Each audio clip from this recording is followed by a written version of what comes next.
And then, of course, I'd have to chat with her about it. Sure. Okay, so this guy comes at me, of course, with the I need to talk to my spouse concern. Now, raise your hand if you've ever heard that on the doors. You probably hear it every day, multiple times a day. And this is one of those really tricky concerns that people have in terms of how you can respond to it, because every husband, wife, marital relationship or boyfriend, girlfriend, whatever's going on there, it's different.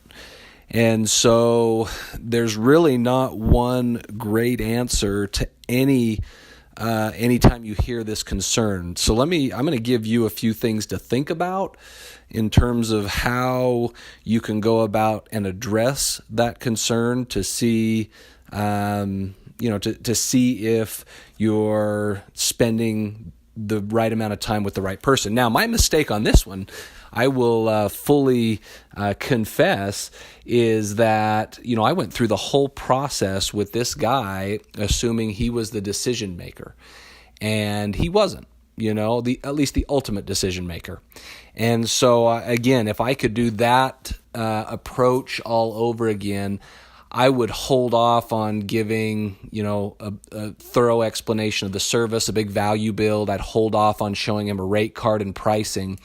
What would have been better, and which I try to do at each house. Sometimes, I don't know about you guys, but sometimes I get stuck when I'm talking to a husband and not the wife, that I just assume he's the decision maker without asking. And I did that with this one, and that was my mistake, because he had to talk to his wife, and then I ended up going back or having to, make a go-back appointment. So the first rule of thumb is, when you're maybe starting your value build, even before you get through all of it, I'd probably just say maybe the first 20, 30 seconds, I would interrupt myself and just ask that person something to the effect of, now, are you the decision maker when it comes to the pest control side of things here at your home, or is it kind of both you and your spouse, or is it just one or the other? And just kind of let them give you a sense on if, it's something they need to talk about together, if one person's pretty adamant that they're the decision maker.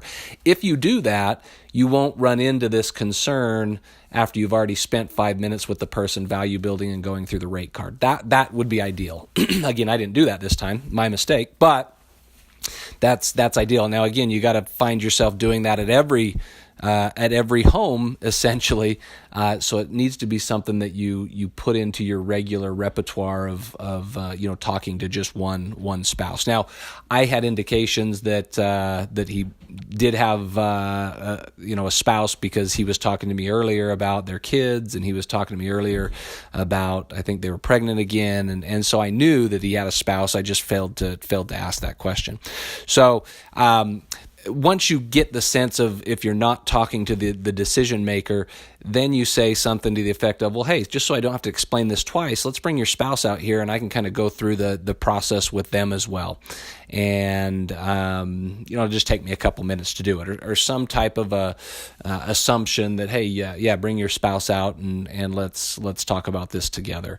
And again, if you can do that, then you can, half the time that you're going to be spending with that particular person, if you don't have to value build and rate card twice and you just do it once. Now, again, my mistake with this one, I had already told him the price. I had value build the entire program with him.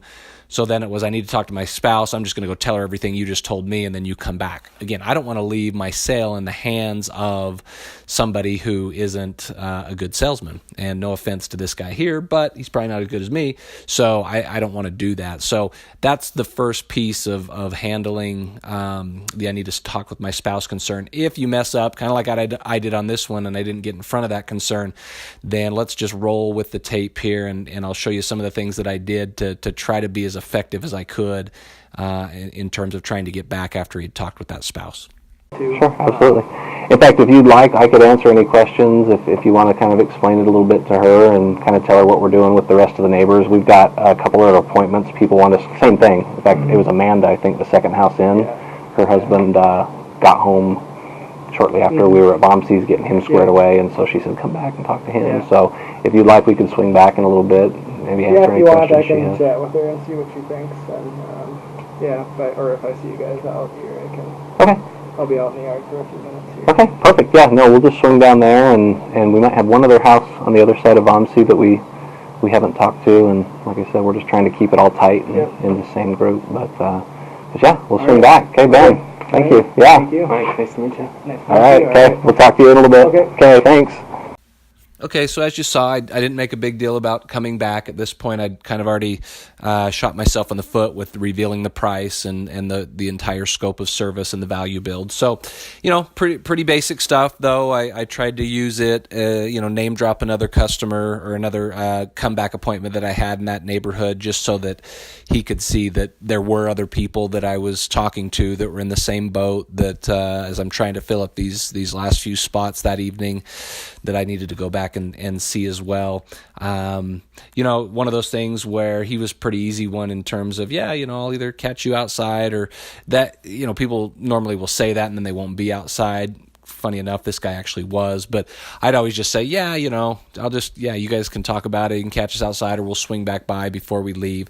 I think a common mistake that a lot of sales reps make there is, they try to say, hey, we'll swing by at a certain time. And I would just hesitate saying a certain time, because what if you get in a sale with somebody? What if you end up spending more time with somebody than you think you would, and you don't end up getting back at that time? Then you've already kind of broken a commitment to that person. So I'd hesitate on a time. That's why you heard me say, before we leave, we'll just swing back before we go, or something along those lines, to where it's just, hey, we'll swing back. We got other people to go see here, but we'll swing back to check in with you guys. So another important point of it is just if you have the opportunity to set the timetable, if you do, just make it more general. Hey, we'll swing back before dark, or hey, we'll swing back in the next hour, once we've talked to some of these other people. Not setting a specific time, I think, is an important one as well. But just in summation, again, the most important thing when dealing with one spouse and not the other, and if you have an indication that they are married or living together, whatever it is, I would make sure that you interrupt yourself in the value build early and just find out whose department it is, who you should be talking to, if it's both of them, if it's that person, or if it's the person that's not there. Saves you a lot of time and gets you back talking with people that ultimately are going to make those decisions. So anyway, hope that helped, and best of luck as you encounter time and time again the I need to talk to my spouse concern. Good luck.